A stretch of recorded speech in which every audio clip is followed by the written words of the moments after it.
국산 전투기가 없어 공대공 미사일을 미 F-16으로 테스트하고 있는 터키의 한계, 그들이 KF-21을 부러워할 수밖에 없는 이유. KKMD 263화를 통해 국산 플랫폼 KF-21이 얼마나 소중하고 가치 있는 전략 자산인가를 설명드렸습니다. 특히 전투기에게 있어 가장 중요한 요소인 공대공 미사일과 전자전 능력, 그리고 데이터 링크를 개발하기 위해서는 자국 전투기 플랫폼이 중요하다는 점을 강조했었는데요. 마침 이와 관계된 외신이 있어 소개해 드릴까 합니다. 터키의 레제프 에르도안 대통령이 러시아의 최신 방공 시스템 S-400을 도입하겠다는 고집을 꺾지 않으면서 미국과의 관계가 틀어졌다는 사실은 누구나 알고 있는 이야기인데요. 미국과의 군사적 협력 관계도 함께 틀어지면서 F-35 프로그램에서도 배제되었고, 현재 터키 공군의 허리를 담당하고 있는 존재는 약 250대에 달하는 F-16입니다. 미국을 제외하고 가장 많은 F-16을 운용하고 있는 국가가 바로 터키죠. 그런데 미국과의 군사 협력 관계에 이상이 생기면서 F-16 운용에 큰 문제가 생기게 됩니다. F-35 도입 문제는 차후의 문제라지만 당장 250대에 달하는 F-16에 사용해야 할 여분의 부품들과 무장을 확보하는 일이 급선무가 된 것이죠. 이에 터키는 2019년 7월부터 미국의 군수품 제재에 대비해 F-16의 예비 부품들을 비축하기 시작한 것으로 알려져 있습니다. 따라서 터키 공군의 F-16이 사용할 중단거리 공대공 미사일을 개발해야 할 필요성은 한시가 급했습니다. 사실 터키의 자체 공대공 미사일 개발 계획은 미국과의 관계가 틀어지기 전인 2013년으로 거슬러 올라갑니다. 하지만 국산 전투기가 없는 터키는 지금껏 지상 테스트만 실시하다가 최근 들어 F-16을 사용한 첫 공중 발사 테스트를 실시했습니다. KKMD 263화를 보셨던 분이시라면 F-16으로 공대공 미사일 발사 테스트를 시행하기 위해서는 당연히 미국의 허락이 있어야 한다는 것을 알고 계실 것입니다. 유영원의 군사세계에 올라와 있는 내용에 따르면 2014년 미국은 F-16 전투기의 소스코드를 터키에게 공개했다는 내용이 있습니다. 하지만 근거가 되는 해외 기사 링크는 삭제되어 있는 상태이며 TheDrive.com 기사 내용으로 볼 때는 소스코드가 공개되었다고 보기 어려운 점도 있다는 점을 미리 알려드립니다. 여기서 한 가지 주의해야 할 점은 터키가 보유하고 있는 약 250대의 F-16들 중 과반수를 차지하는 144대가 1980년대 후반에 만들어진 블락 30이라는 사실입니다. 하지만 터키 공군이 보유하고 있는 F-16들 중 나머지 약 100여 대는 2010년대를 전후에 출시된 블락 50 혹은 블락 50 플러스입니다. 과연 터키는 미국의 도움 없이 국산 공대공 미사일을 무사히 자국 F-16에 통합시킬 수 있을까요? 2021년 4월 15일 미국의 군사 전문지 TheDrive.com이 이를 집중적으로 조명한 기사를 실었습니다. 이 기사를 번역해 본 뒤 나머지 남은 이야기들을 이어나가 보겠습니다. 기사 원문은 노란색 글자로 표시됩니다. 단거리 공대공 미사일 보주도안의 첫 공중발사 테스트가 성공적으로 마무리되면서 자체적으로 개발한 차세대 공대공 미사일을 도입하겠다는 터키의 계획이 중요한 이정표에 도달했다. 터키 공군 소속의 F-16C 블락 40 전투기가 최근 보주도안 단거리 미사일들 중 하나를 발사해 터키 항공우주 산업이 만든 심식 고속 표적기를 격추시켰다. 터키 과학기술연구위원회 산하 방위산업연구소의 공대공 미사일 프로그램 아래에서 개발된 열추적 미사일 보주도안은 터키 공군이 운용하고 있는 F-16과 터키 항공우주 산업이 만들고 있는 차세대 초음속 고등훈련기 겸 경공격기인 휴르젯 그리고 TFX 첨단 전투기를 무장시킬 예정이다. 터키 언론 보도에 따르면 흑해 연안의 시노프 지방에 있는 미사일 시험장에서 터키의 작은 맹금류의 이름을 따서 지은 보주도안 미사일의 최초 공중발사 테스트가 진행되었다고 한다. 이 시설은 지난해 러시아제 S-400 지대공 미사일을 테스트했던 곳이기도 하다. 이 F-16은 터키 공군의 401 비행대대 소속으로 각종 테스트 임무를 담당하고 있다. 디펜스 터키 홈페이지에 따르면 미사일 발사와 교전 절차는 지상기지 및 동행하고 있던 F-16들에 의해 면밀하게 관찰되었는데 당시 이 F-16들 중 적어도 한 대 이상의 스나이퍼 타겟팅 포드가 장착되어 있었던 것으로 알려졌다. 공개된 영상에는 보주도 안에 적외선 시커가 약 14km 떨어진 지점에서 표적기를 조준하고 5에서 8km 거리를 두고 발사되는 모습이 담겨 있다. 목표물 식별, 자동 추적, GPS 좌표 제공, 그리고 더 넓은 범위에서의 정밀 유도 무기의 유도를 가능하게 해주는 장치가 바로 스나이퍼 타겟팅 포드입니다. 기자가 적어도 한 대 이상의 F-16에 스나이퍼 타겟팅 포드가 장착되어 있었다는 사실을 슬쩍 언급한 이유는 터키 자체 공대공 미사일이 표적기를 격추할 수 있었던 데에는 타겟팅 포드의 도움이 어느 정도 있지 않았겠냐는 의미를 가지고 있다고 추정해 볼 수 있습니다. 레제프 에르도안 대통령은 트위터를 통해 미사일 발사 시험이 성공적이었다고 발표하며 동영상을 공유했고, 이제 터키가 공대공 미사일 기술을 성공적으로 개발한 선택된 소수 국가 반열에 합류했다고 언급했다. 최신 AIM-9X 사이드와인더와 비슷한 외관을 가진 보주도안은 고해상도 이중 컬러 적외선 영상 시커를 특징으로 하고 있다. 제조사에 따르면 동급의 다른 미사일과 마찬가지로 보주도안은 HOBS (High Off Bore Sight) 및 추력 방향 제어 (Thrust Vectoring Controls) 기능을 제공하며 장착된 탐색기는 플레어와 다른 기만 장치들을 피해갈 수 있도록 높은 수준의 목표물 식별 능력을 가지고 있다고 한다. HOBS는 조종사가 적기를 바라보기만 해도 조준이 되는 시스템을 뜻하며, 추력 방향 제어는 미사일이 진행 도중에 방향을 자유로이 바꿀 수 있는 기능을 뜻합니다. 이 열 추적 미사일은 길이가 약 3.4m 미만이고 무게는 약 136kg이며 24km 떨어진 목표물을 타격할 수 있는 것으로 알려졌다. 데이터 링크는 아직 장착되어 있지 않지만 향후 추가될 가능성이 있으며, 데이터 링크가 장착된다면 발사 후 조준 LOAL 방식을 제공할 수도 있다. 이렇게 데이터 링크를 이용한 유도 기능은 내부 무장창에 미사일을 탑재하는 스텔스 전투기에게 있어 중요한 역할을 할 뿐만 아니라 비스텔스 플랫폼에서 발사될 때에도 보다 유연한 전장 적응성을 제공해준다. 내년인 2022년에 첫 양산을 시작한다는 목표 아래 올해 더 많은 보주도안 공중발사 테스트가 계획되어 있다. 다양한 공중발사 무기를 포함한 폭넓은 군수물자를 책임지고 있는 터키 기업 로켓산이 이 테스트들을 담당할 것으로 보인다. 보주도안은 터키 과학기술연구위원회 산하 방위산업연구소가 주도하고 있는 미사일 프로그램의 한 부분일 뿐이다. 이 프로그램은 장거리 공대공 미사일 괴크도안 미사일에 대해서도 함께 연구하고 있으며, 최근 보주도안 미사일 테스트에 관련된 F-16의 날개 끝에는 괴크도안 미사일 모형도 함께 장착되어 있었다. 송골매라는 뜻을 지닌 괴크도안 장거리 공대공 미사일은 레이더 유도 기능을 갖추고 있으며 사거리가 약 65km 정도인 것으로 알려지고 있다. 터키 공군 군수물자들 중에서 보주도안은 최종적으로 미국산 AIM-9X 사이드와인더를, 괴크도안은 AIM-120 암람을 대체할 계획이다. 보주도안과 괴크도안은 2013년경부터 개발돼 2017년 이스탄불에서 열린 국제방위산업박람회 IDEF에서 일반에게 공개되었다. 지상에서의 시험 발사는 2018년과 2019년에 실시되었으며, 탄두가 장착되지 않은 시제품 미사일이 벤시 표적기를 격추시킴으로써 마무리되었다. 본격적인 테스트에 앞서 시커나 유도 알고리즘 등 미사일 부품의 성능을 확인하는 CF 테스트는 작년부터 시작되었다. 터키 정부의 러시아제 S-400 대공 방어 시스템 인수를 둘러싼 미국과의 알력이 양국 간의 군사적 협력 관계를 파탄으로 몰고 갔고, 그 결과 F-35 프로그램으로부터도 배제되기 시작하면서 터키에게 있어 자체적인 공대공 미사일 공급원 확보 문제는 더욱 중요한 이슈로 떠올랐다. 터키는 앞으로 있을지도 모르는 미국의 군수품 제재에 대비하여 2019년 7월부터 터키 공군이 운용하고 있는 F-16과 기타 알려지지 않은 무기체계들을 위한 예비 부품을 비축하기 시작한 것으로 알려지고 있다.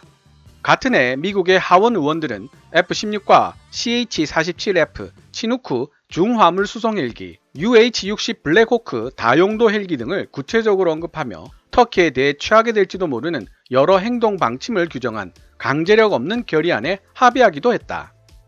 조 바이든 대통령이 터키와의 군사관계를 어떻게 처리해 나갈지 당장은 예측하기 어렵다.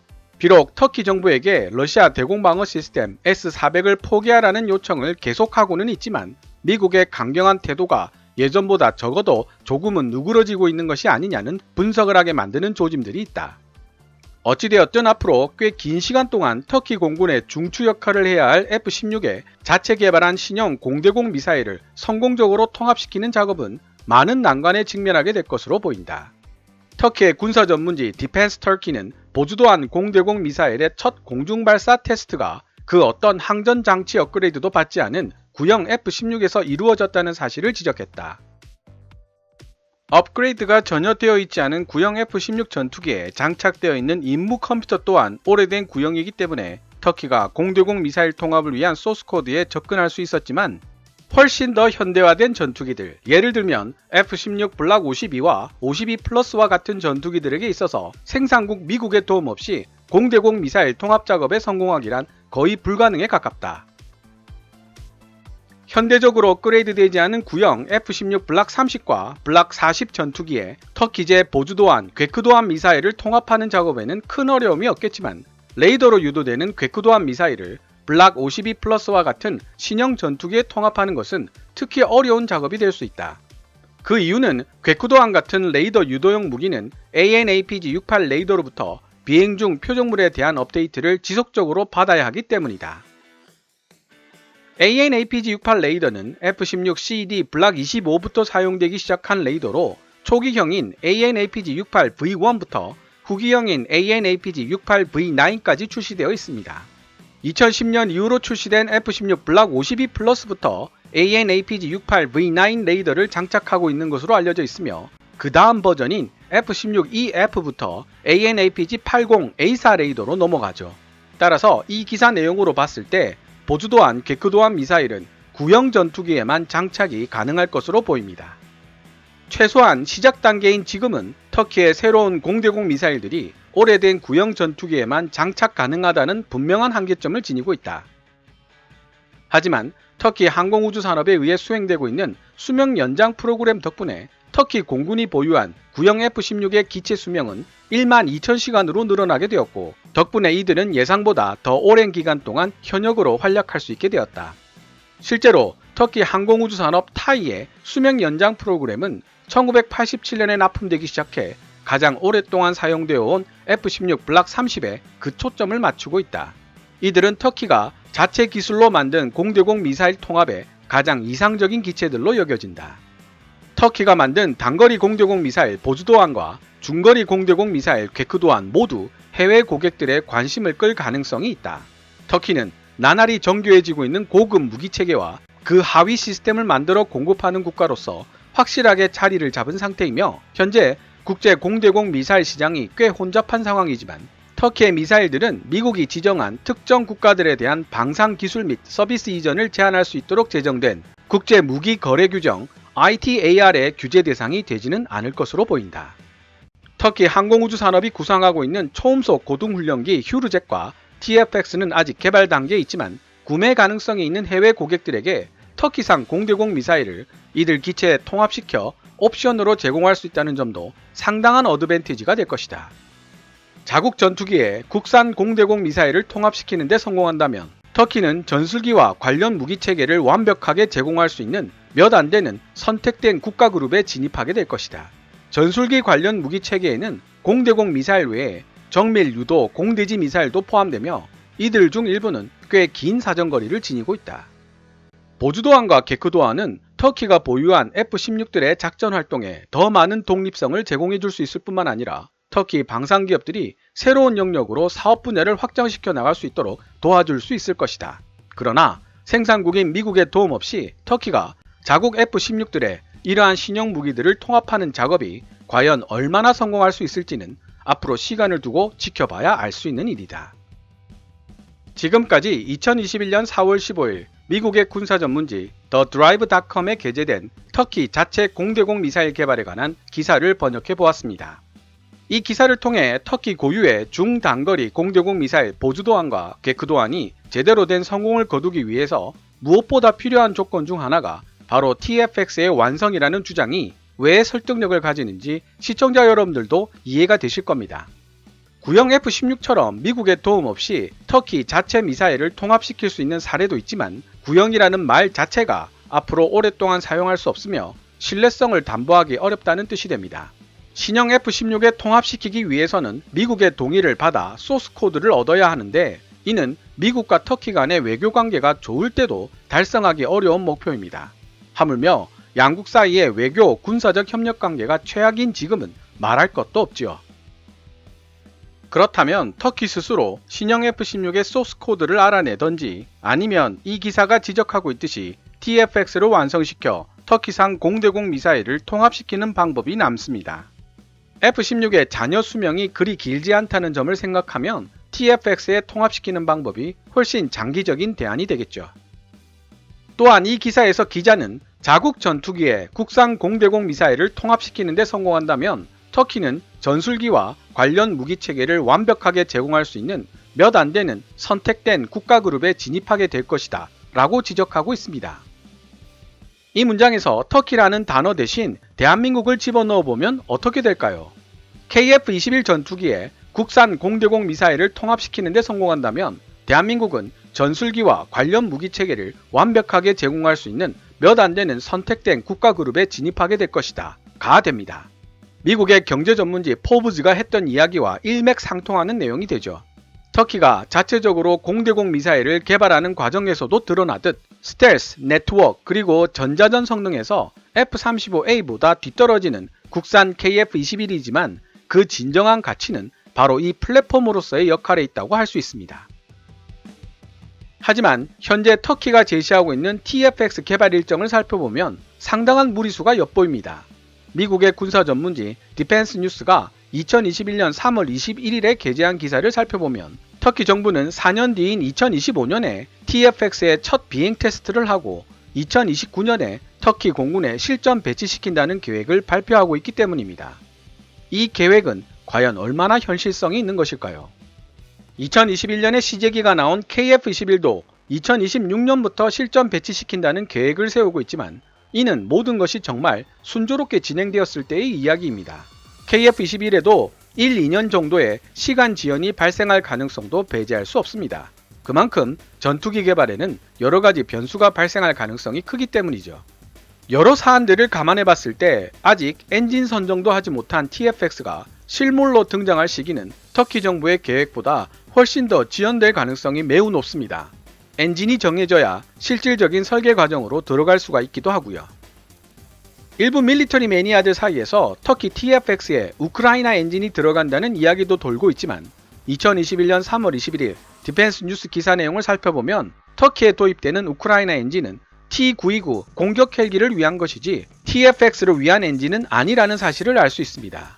미국과의 관계가 정상화되지 않는 이상 TFX에 사용할 엔진을 구할 수 있는 방법을 찾기란 하늘의 별 따기처럼 어려운 일이 될 것으로 보입니다. 그럼에도 불구하고 터키는 나날이 정교해지고 있는 고급 무기체계와 그 하위 시스템을 만들어 공급하는 국가로서 확실하게 자리를 잡았다는 평가도 받고 있는 나라입니다. 결코 터키의 저력을 얕봐서는 안 될 것이며 KF-21의 등장으로 안심하고 있을 것이 아니라 우리도 터키처럼 KF-21에 장착할 수 있는 국산 공대공 미사일 개발에 박차를 가해야 할 때가 아닌가라는 생각이 듭니다. 미국 군사 전문지 드라이브닷컴의 기자가 터키 항공우주 산업이 구상하고 있는 초음속 고등훈련기 휴르젯과 TFX는 아직 개발 단계에 있지만 구매 가능성이 있는 해외 고객들에게 터키산 공대공 미사일을 이들 기체에 통합시켜 옵션으로 제공할 수 있다면 상당한 어드밴티지가 될 것이라고 지적한 부분도 주의 깊게 살펴봐야 할 대목입니다. 대한민국의 공격 자산 목록에는 이미 초음속 고등훈련기 겸 경전투기인 FA-50과 중형 4.5세대 전투기 KF-21이 기재되어 있기 때문입니다. 이 해외 기사는 국산 공대공 미사일을 개발하여 FA-50과 KF-21에 통합시켜 옵션으로 제공할 수 있다면 상당한 어드밴티지가 될 것이란 사실도 함께 알려주고 있습니다. 그렇게 된다면 국산 공대공 미사일 개발에 가장 큰 걸림돌이라고 지적되고 있는 경제성 문제도 함께 해결할 수가 있게 되겠죠. 오늘 KKMD에서 준비한 내용은 여기까지입니다. 좋아요와 구독 그리고 광고 시청은 제작자에게 큰 힘이 됩니다.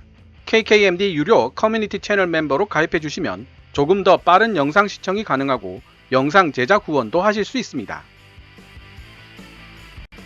지금까지 시청해 주셔서 감사합니다. Kevin's Military Channel KKMD